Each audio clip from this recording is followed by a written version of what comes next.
Welcome back, everyone. Um, let's see. I did a little bit of quick research before I made this video.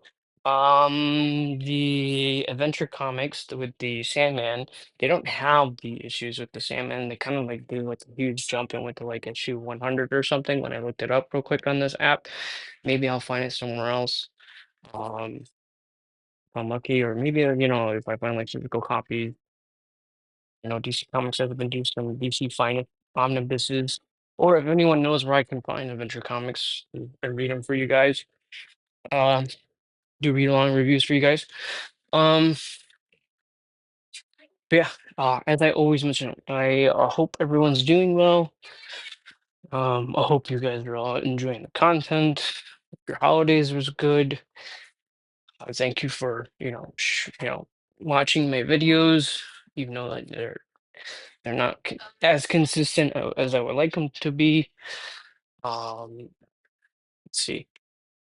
As I mentioned before, I completed my first fan fictional novel on a few websites. I'll try to remember to put the link tree link for that. It's a very, very friendly link where you can pick and choose whatever website you prefer or whatever app you prefer to use to read it.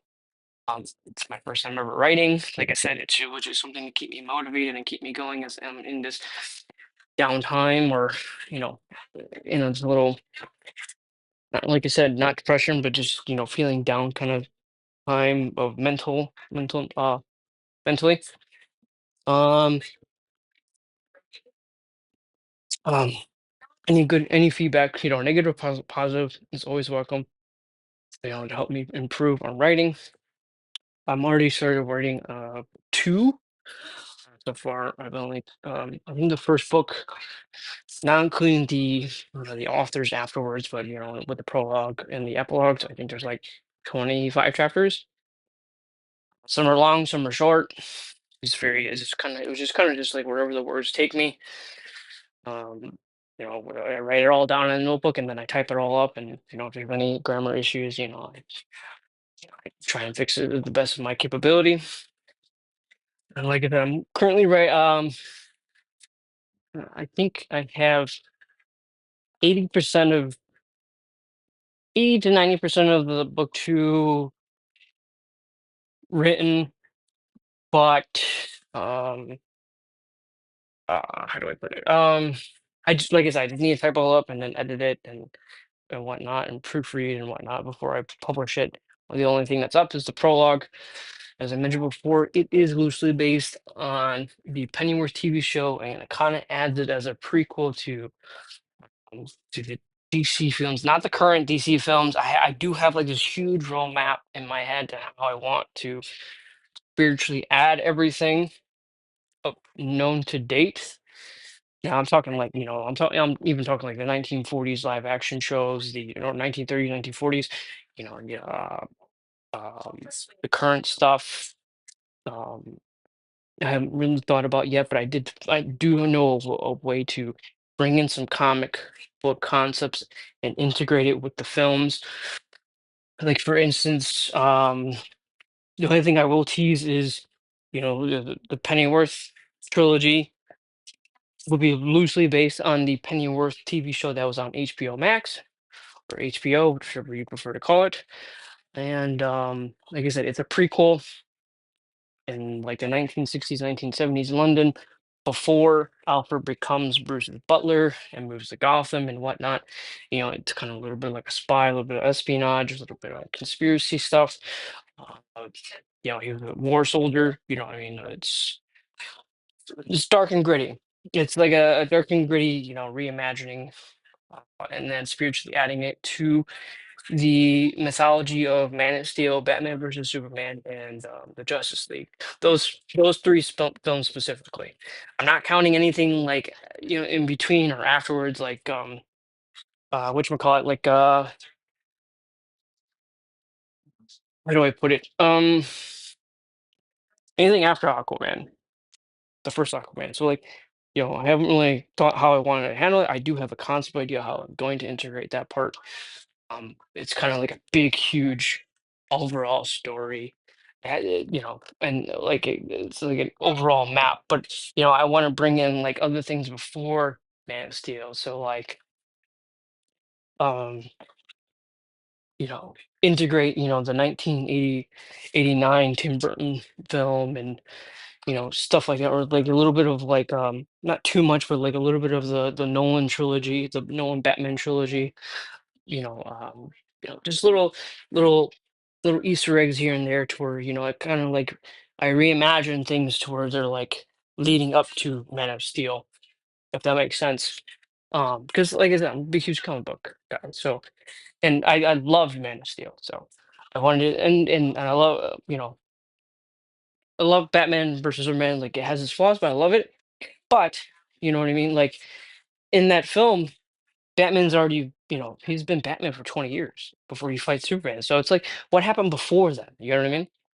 And as I said, I'll do a review of season one of Pennyworth when I have time, non-spoiler and spoiler. And in the spoiler part, I'll talk about, I'll talk about, how that show influenced me to write the fan fiction novel and how to integrate it and whatnot. And I'll talk a little bit more about it once we get to that point. But for this, let's get back into our read along reviews. As I always say, this is like an audible. We read the comic, we review it. But for those of you that have a very, very bad attention span, like I do, this is for you. You know what I mean? This is to help you um, hear the content. To help you hopefully comprehend the content a little bit better. It's not just me reading it; it's me adding my little commentary because it's just how I tick. You know what I mean? Like I'll read it, but then like talking about it while I'm reading it, helps me comprehend it a little bit more, and hopefully helps you guys comprehend it more. Because for those of you that have ADD or ADHD, and that struggle with concentration and whatnot, and don't want to be dependent on medication like Ritalin and Adderall and stuff like that. This is a good way to help you focus. Music was always a good thing to help me focus when I didn't have medication. There was like a huge hiatus for years where I didn't have any kind of medication. It was my personal choice because I just still wanted be dependent on it. But now I'm back on it because I kind of need it a little bit more. I'm getting older. um, have a baby, so I need to be a little bit more attentive to things, have that little eagle eye. But like I said, hopefully this is a way to, on your days that you're cleansing and you're not using your medication, this is a good way to help you focus on things without being dependent on that. Hopefully, fingers crossed. Anyways, let's get into it. Um, Action Comics number 16. It was released in September 1939.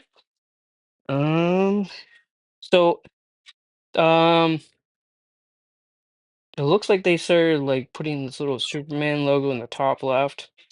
Um, it reminds me of the DCU or DC Studios current animation thing that's going on from James Gunn stuff. So it's a little cool to see that on comic form and actual hand drawn form. We do have the weird random, cover and characters. It's probably from a different story that it's within the Action Comics issue of that month. Um, Looks like on the bottom right it says Zatara. So a little bit of Zatara stories in these Action Comics. If you don't know who Zatara is, he is the father of Zatanna. We never really touched upon that, but that's a little bit interesting. There's a little bit extra DC lore within these, and let's just jump in. Let's just jump in. Superman by Jerry Siegel and Joe Shuster. Friend of the helpless and oppressed is Superman, a man possessing the strength of a dozen Samsons, lifting and rending gigantic weights, vaulting over skyscrapers, racing a bullet, possessing a skin impenetrable to even steel, are his physical assets used in his one-man battle against evil and injustice. So another different intro. I want to point that out. It looks like he's trying to stop a building from being collapsed over. Racing high over darkened city is a fantastic cloaked figure intent upon its search for someone in need of assistance. So I do want to take a quick pause. So one thing I do notice is that he's like a little bit like Batman right now. Like I know we usually see like the Like he does his best work in during the day when he has the sun and it's feeding him, is rejuvenating him. It's like his power source, like a battery. Recharges him. But in this current comic line or comic story series from this 1930s and 1940s, he does a lot of work at night. So that was one thing that, kind of like a little bit like Batman. He's working at night, like Batman does. So yeah, one thing I just like I know I've noticed, but I don't know if I really talked about it in these videos. Mm, Deep into a woods walks a man carrying a length of rope. It is evident from his day's appearance that he is stunned by some misfortune. Wonder what he's up to. I'll just tag along and see.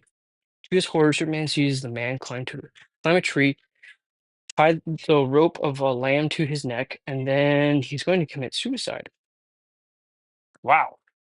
Wow. Outward from the limb leaps the man in a suicide plunge. Fast as light, Superman streaks forward. I've got to save him. Hold on. Gotta grab more little mini wafers for the baby. There you go, baby. Whatever he wants, me to- whether he wants me to or not. Up flashes Superman up, and succeeds in catching the falling man before the noose can jerk tight about his throat. So great is the force of Superman's leap that the hurling figures continue upward. The Man of Steel hands encounters the limb, drawing them up to safety. Removing the noose from the rescue man's throat, Superman leaps to Earth. I'm just like, why would he leap? They're in a tree. I feel like he would just kind of just jump down. In heaven's names, what are you? Someone who thinks life is too precious to be destroyed. What made you do it? You shouldn't have stopped me from destroying my worthless life. I'm a thief. I've stolen money from my trusting employer. Hmm. If you're so conscience stricken over having been stolen from your boss, why don't you return the money to him? I can't. I've lost every cent of it at gambling tables. Interesting. Has it occurred to you that depriving yourself of your life, it would make things even more difficult for your wife and family? Why not confess everything and take your medicine? I must have been mad to consider suicide. I'll do as you say. Now you're talking more like a man. Shortly after, the man in steel's figure streaks down upon the ledge of an apartment's window. What are you doing, baby? Eat. Eat your snack. Come on. Are you done? Stop. Stop. Stop. Hold on.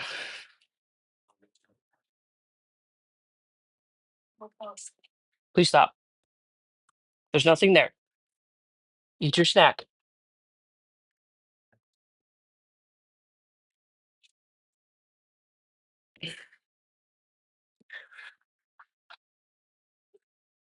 Okay. Shortly later, the figures man in steel's figure streaks down upon the ledge of an apartment's window. Time to call it a day. I can't forget that fellow who attempted suicide. He looked like he might have been a likable chap until he was snared by gambling. Next morning, the very same apartment, there emerges the figure of Clark Kent, agent reporter of the Daily Star. One thing I always like to point out, we're not the Daily Planet yet, still the Daily Star. I've definitely made up my mind to do something about gambling now if my editor only sees things as I do.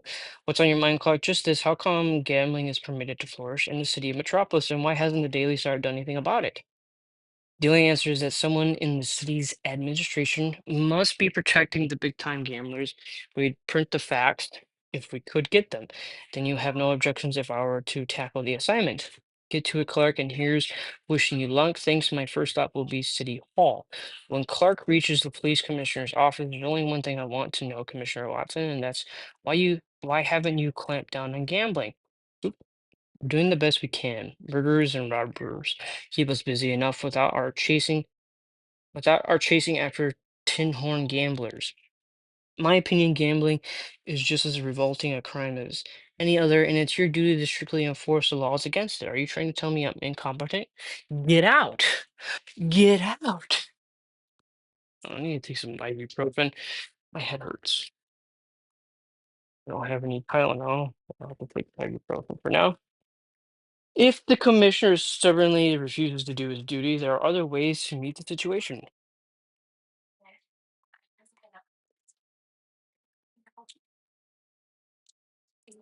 All right.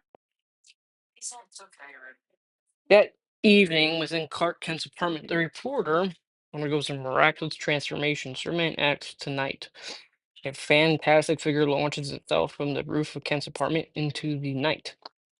Shortly later, down shrieks Superman toward the building within, which is one of the city's most prominent flagrant gambling clubs. Fleeing to the side of the building, Superman looks in upon. Oops, sorry. Marty Kay, proprietor of the Dixie Club, gleefully counting the evening's take. $5,000 in one night. Not bad, not bad, not bad at all. Very disturb your favorite pastime, but I'd like a few words with you, huh? Hey, how did you get here? You might as well put that gun away. It won't do you any good. Well, hold up, eh? Keep back, or I'll fill you full of lead. He's gonna fill you up, buddy. Superman's hand flashes out, snatches away the gun so swiftly that the gambler stares unbelievably. Methinks you're kinda slow on the trigger. Butch, Nick, Pete, help me. Matter, boss. A dirty crook rough him up. Well, we'll knock him silly. I have a hunch that soon you're going to feel silly. A few moments later, much to their amazement, the strong arm squad finds itself sailing through the air in all directions. Thanks for the workout, boys. What is it, a hurricane? Instantly, Superman races into the gambling room, commences smashing the equipment. Join in, folks. This will save you plenty in the long run. Stop it. What's the idea? If we want to gamble, no one can stop us. If you're so anxious to throw away your money, why don't you give it to a deserving charity? That's what you're doing, throwing it all away. You can't win. What do you mean we can't win? We're willing to take our chances. That's just what you haven't got a chance, and I'll prove it. You see these wires beneath the table and the push buttons? These tables are fixed so that only Marty K can win. We've been suckers, but we won't let him get away with it. Chisler. The Chrysler? I think that's what he's saying. Angered, the Duke customers assist Superman demolishing the gambling joint. That's right, join in. Superman rejoins the dazed proprietor of the gambling joint. What more do you want from me? Not much, just the combination of your safe. I won't tell you never. Okay, if you want it that way. With his bare hands, Superman rips open the steel safe. I was only trying to protect your safe, but if you prefer it torn open, that's your worry. You're a devil. Stop, that money's mine, not rightfully. Shortly later, the inhabitants of a poor section of the city look up, astonished to see Mansfield hurling through the sky above. Look, do you see what I see? I must be going nuts. It's Superman. I guess you folks can make a better use of this than anyone else. Amazed and rejoicing, the impoverished people scramble for the fluttering bills. Pennies from heaven. It's a miracle, money, but this money is real enough. Down to earth streaks the man of steel besides a ramshackle residence. He is about to move on, but pauses as voices raised in heat altercation reaches ears. This may prove worth listening to. Within the house, I tell you, if you throw out any more of your money on horse racing or the numbers bracket, I'll leave you. I mean it. Honest, honey, I won't throw away my payroll on gambling anymore. Believe me, please. Later, as a man emerges from his home, he's trailed. I think I'll check up on him and see if he sticks to his resolutions. The errant husband glances guiltily about him before slipping into a neighborhood barber shop. How much you bet today? Make it $5, and for gosh sakes, keep it quiet if my wife should find out. Quick hand over your watch. Hold up, eh? See how I can easily crush your watch with my palm? If you don't quit gambling, I'll look you up and give your neck the same treatment. I get it. You're that fellow Superman I've been reading so much about. Leave me alone. I'll cut it out. I will. You take numbers bets, don't you? Sure enough, anything I can do for you? You tell me who the boss of the numbers bracket is in this town. A copper, eh? You're wasting your time. You won't get a thing out of me. A couple blows might make you change your mind. Sock away, I can take it.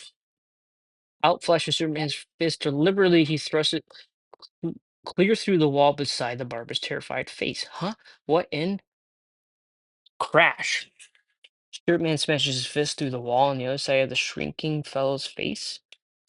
Still playing hard to scare. If you don't talk this time, I'll let it. If you don't talk this time, I'll let drive straight at your face. What? I don't know. Don't. I'll talk. I'll tell you anything you want to know. Jack O'Leary is the man you want. He's got the numbers bracket under his thumb in this town. Every petty operator pays off to him. You'll leave me alone now, won't you? When Superman reaches O'Leary's residence, so you refuse to let me in, eh? That's right. Leaving the door open in the butler's face, Superman darting in sends the startled servant flying across the room. Pardon my persistence. Who are? Keep away from that desk and the gun in it. Hmm. I wonder if he can see the gun through the door, or if he's just saying that just to say it. But if it's just like pure instinct, because he's so like used to people just doing that to him. Looking across the room, Superman strikes out, and the desk flies to smithereens before the master racketeer can touch it. How in? That's a simple. Oh, that's a small sample of what will happen to you if you don't behave. O'Leary races for the nearest door like a terrified rat racing for cover. I've got to get away from this madman. A sugar light catches up with O'Leary, passes with him. Superman. You mustn't try to run away. It'll only tire you. What? Half mad with fear, O'Leary darts for the remaining entrance to the room. Again, that familiar gust of wind. And I was saying, if you're thinking of escaping from me, you're wasting your time. You? O'Leary flings himself upon Superman in a desperate frenzy of fear. Out of my way, let me pass, or you'll only tire yourself. His frantic blows only fling himself back and leave the Man of Steel unaffected. I'll stalk you with all my strength, and you just grin at me. I thought I was tough, ready to cooperate. Are you going to give me the address of all your gambling joints, or do I have to really get tough with you? Leave me alone, I'll tell. Here it is, a list of all my gambling connections. Thanks, now you're being sensible. The next few hours finds Superman occupied in wrecking the various gambling establishments about town. Help police, a lunatic is wrecking my place. Oh ho, it's a pleasure to hear those crooks squeal. Three cheers for Superman. Within one of the destroyed gambling dens, its operator telephones the city hall for help. You promise all your protection. You've got to keep your word. I'll expect you here in a few minutes. So the man who furnishes the gamblers in this town protection will soon show up. Fine, I'll be waiting for him. Later, it certainly took you a long time to get here. I came just as quickly as I could. What's going on? That's what we're paying you to uh, Good evening, Commissioner. So you're the man I'm after. Mr. Man, I don't understand. Why should I? Commissioner, you're a clever man, and so I won't bandy words. Either do as I tell you or prepare to meet your end. Terrorized by Superman, the commissioner telephones the city's leading gamblers. Never mind, get down here as quickly as you can. We're all gathering to combat the menace heard by Superman. See, what's the idea? Previously, you're my prisoner. Now get over with the others. Since you're all here, I'll quickly get down to business. Gambling is a parasitic vice that has no place in a decent town, and that's why I'm inviting you men to clear out of Metropolis while you can in one piece. And if you refuse to get out, I'm going to pass out these cards among you. One of them is the Ace of Spades. Whoever receives that card isn't out in the city in 12 hours. I'll track him down and end his life with my own hands. As Superman passes out the cards, an atmosphere of dread tension overhangs the room. Faces whitened with terror as cards are handed to the gamblers. Will their choice by dread be the dread ace of spades? When Superman collects the cards, remember 12 hours, no more, and now I leave the rest to you. Superman, f- Superman's form leads out from the building. His activity for the evening ended. Commissioner resigns. No doubt, as a result of Superman's activities, the city was rid of the gamblers today as they departed in a mad rush for parts unknown. You covered that gambling yarn very well, but I wonder how Superman got all those crooks to vacate so quickly. I don't know, but I bet it would make a good story. Later, when Clark is alone, he removes the deck of cards from his pocket, all of them, the ace of spades. The irony of it, tricking a bunch of experienced gamblers with a fixed deck. All right. So, um, yeah, I mean, it was an okay story. I'll say it. Different. With crime, gambling, trucks. In a sense, it is relatable in a sense to nowadays, to where people nowadays have a gambling problem nowadays. It's very hard. They go to meetings and wanting to help them. Some people fail, some people succeed and move on from gambling in their life. Um, some people are very fortunate because of gambling, some people are not. But people do fall into that little rabbit hole. I've never actually personally fallen into the rabbit hole of gambling. I think I've gambled like once or twice in my life, just amongst friends and whatnot. Um, I see no really big interest in it. But yeah, I mean, to me, this was like a 2 or 3 out of 5 stars. It was okay, nothing too relatable, nothing too like that really drew on me in. Hopefully the next issue will be a little bit better. And you know, as I always say at the end of my videos, I hope you all are all doing well. If there anything you want to reach out to me about and you need just someone to listen, just to listen to you or to hear you out, my DMs are always open. I hope you all had a good holidays with Christmas and New Year's Eve. Hope you guys are all doing well on your daily life. Um, and I'll see you guys all in the next one. Peace.